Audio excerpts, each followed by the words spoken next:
Please welcome the CEO of YouTube, Susan Wojcicki.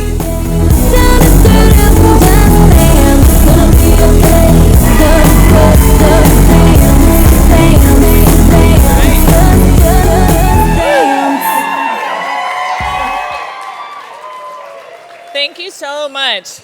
Thank you so much. It is wonderful to be here. But I am so honored to be here tonight and to introduce my good friend and my former colleague, Megan Smith.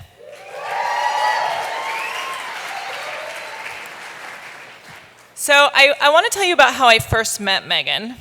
It was in the early days of Google. I think there were just a small number of us at the time, and we were working together on this ambitious project called Google Books. Our mission was to work with libraries, publishers, and authors, and to digitize every single book ever printed. Really easy, right? Really, really easy. Well, it wasn't so easy. It turned out there were lots of obstacles to overcome. Technical, business, partnerships. But let me tell you about the first Google Books meeting. Megan and I flew together to New York along with the rest of Google's leadership team. We met with our first partner. We were on the 90th floor of a publishing business in New York City, when suddenly the room went entirely dark. And then we looked out, and it turned out that it was not just our room that was dark. It was not just our floor that was dark. It was just not the entire building that was dark. The entire eastern seaboard was dark. And we were on the 90th floor. So that presented a lot of really interesting situations. How do we get out of the 90th floor, Megan, me, the rest of the Google leadership team, and where do we spend the night when everything is dark? Megan came out. She had this little headlamp. I don't know where she got it from. She helped lead the way, and then she was kind enough to invite us to stay at Kara's mom's house. I'm not sure Kara's mom had really signed off on that. And she's here tonight, so thank you so much for having all of us. But I think that gives you a good sense of what Megan is really like. Super inviting, great problem solver, and always ready for the next challenge.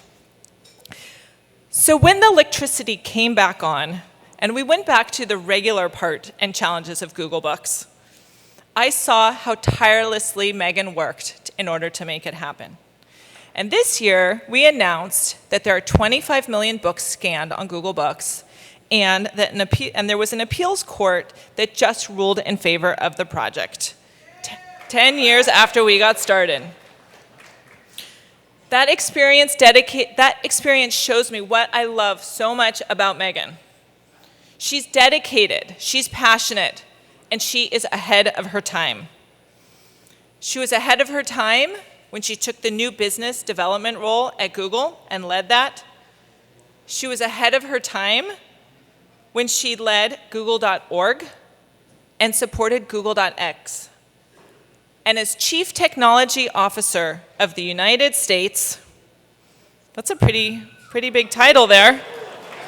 Chief Technology Officer of the United States. Someone was asking me, what is she CTO of?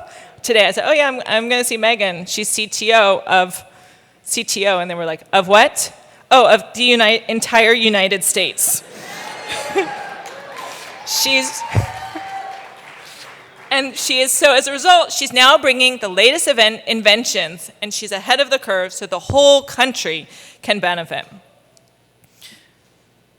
Megan was especially ahead of her time when she vigorously supported LGBT issues, launching Planet Out in 1995 to create a community where people could come together and feel supported.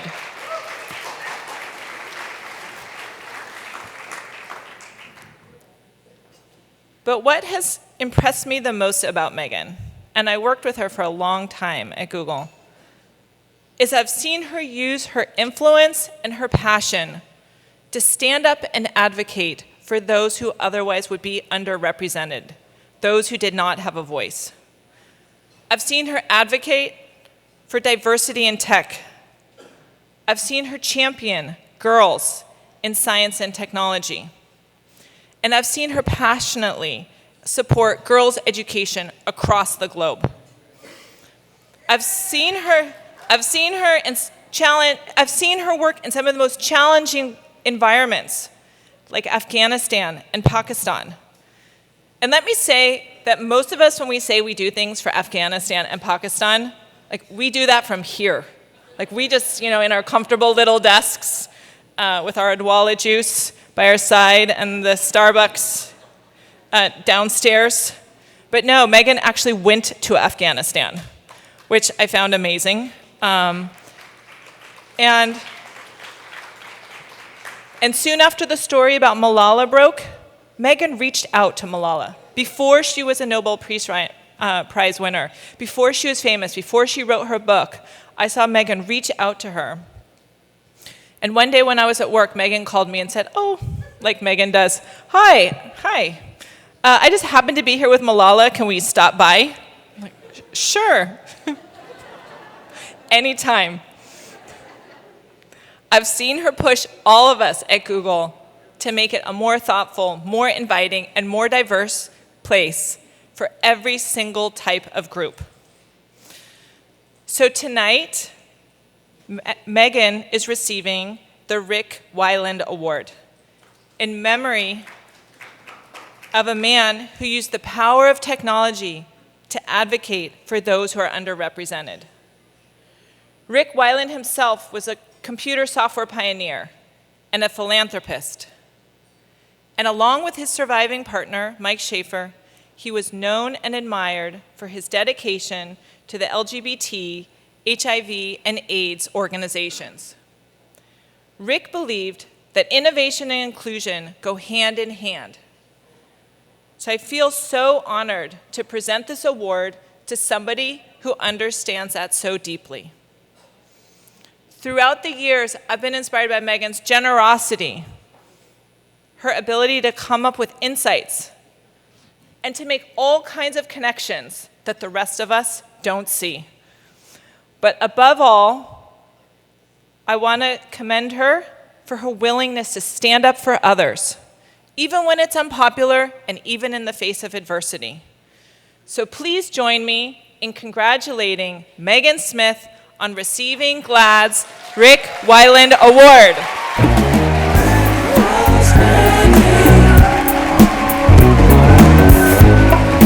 Girl, you got me up. Excited. You make me wanna stop. Girl, you look sweet tonight. Hello. Thank you, Susan, and thank you, GLAAD. It's amazing to be with you guys tonight. There's so many things that I'd love to tell you about. One of them is just that it's an incredible experience to have gone to Washington. It's fun to be back, of course, in San Francisco because I love tech and I love to be here. But I got to give the commencement address at MIT this year, and I told the students, you guys need to go where there's lots of you and we advance the field, just like MIT, like Silicon Valley, but you also need to go where we're rare. And I said that was a lot about my experience in Washington, where I have incredible colleagues who know so many things about, economics and legal things and communications and others, but they're not as much of the techies as we are. And so to go there and to be able to work on the kinds of problems we can work on has been an amazing experience for me personally, and the kind of welcome that I've received as an LGBT person has been extraordinary. And I wanted to tell you a story to give you a feel for that. We have an incredible meeting every morning at 9 a.m. It's in the Roosevelt Room in the West Wing right next to the Oval. And it's led by Dennis McDonough, who's the president's chief of staff, who's an incredible man. Every morning we come in, and one day Michael Botticelli, who's the director of the Office of National Drug Control Policy, had just been confirmed by Congress. And Dennis came in, and we went through the meeting, and then he congratulated Michael. Michael, like myself, is in the most senior out LGBT people in the executive branch. And Michael said, "It's an amazing day in America when an out gay man in recovery can lead as the drug czar."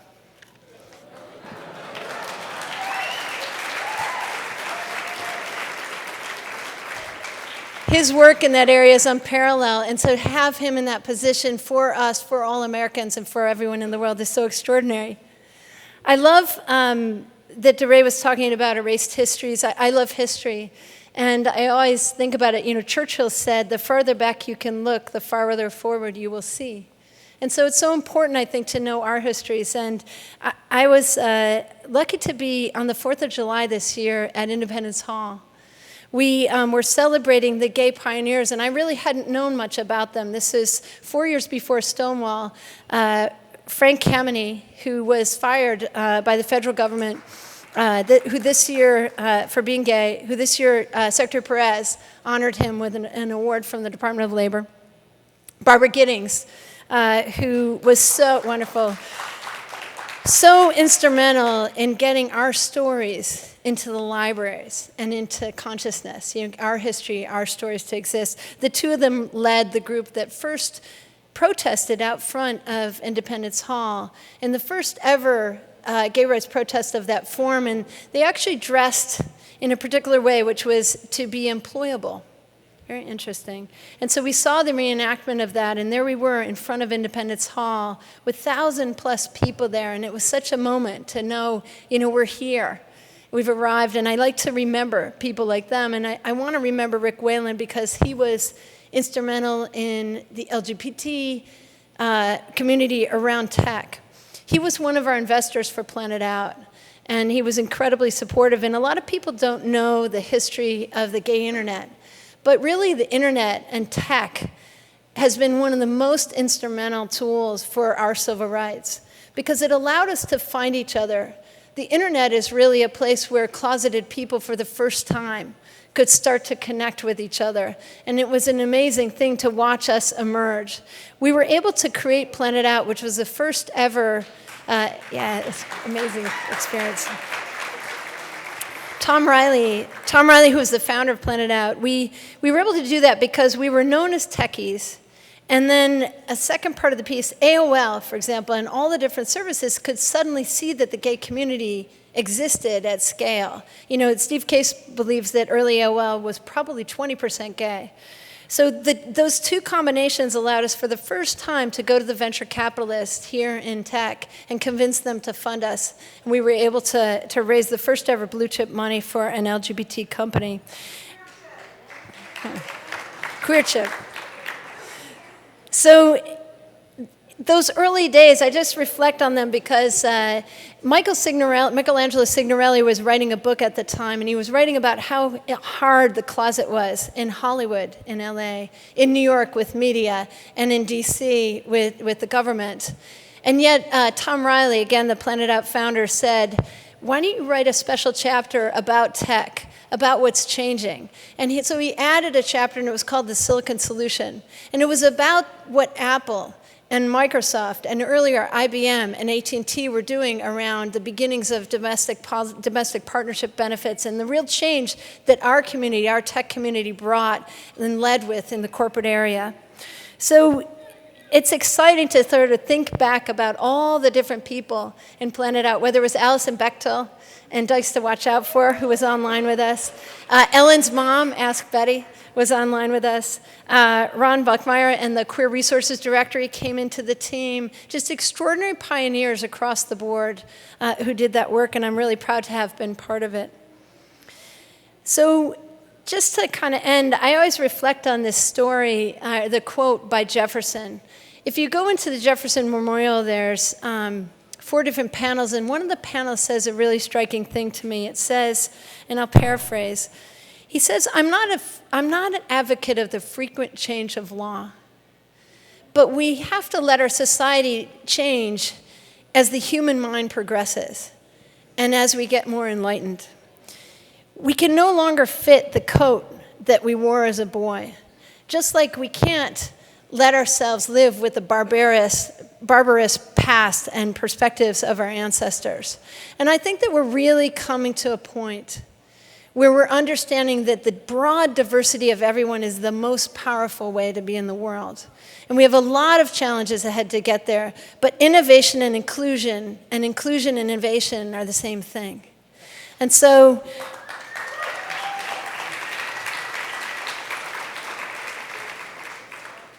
it's so exciting to watch tech wake up to this, and to work on diversity, which I think this community is really, really driving for.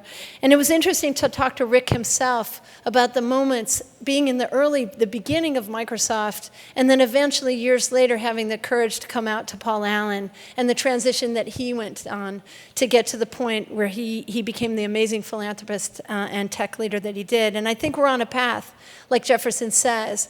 And it isn't that any of us created the problems that we're in. None of us created the sexism and the racism and the homophobia, but we do see it better. And as the world wakes up, it's our problem to debug it, and we want everybody in on that.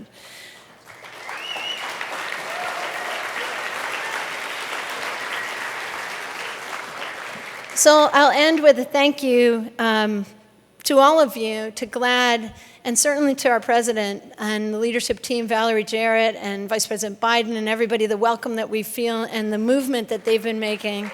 I think they're amazing people. And I feel it personally every day, and I think we all feel the change, and I think we have a lot of work to do still. I'm so happy for GLAAD's leadership around transgender issues. I think it's one of the most significant things to be working on. Continued work with our youth, continued work on criminal justice. And just a shout out, Kara and I have two beautiful boys who are here in the audience. Love you, Louie and Alex. Thank you very much, GLAAD, and thank you, Susan.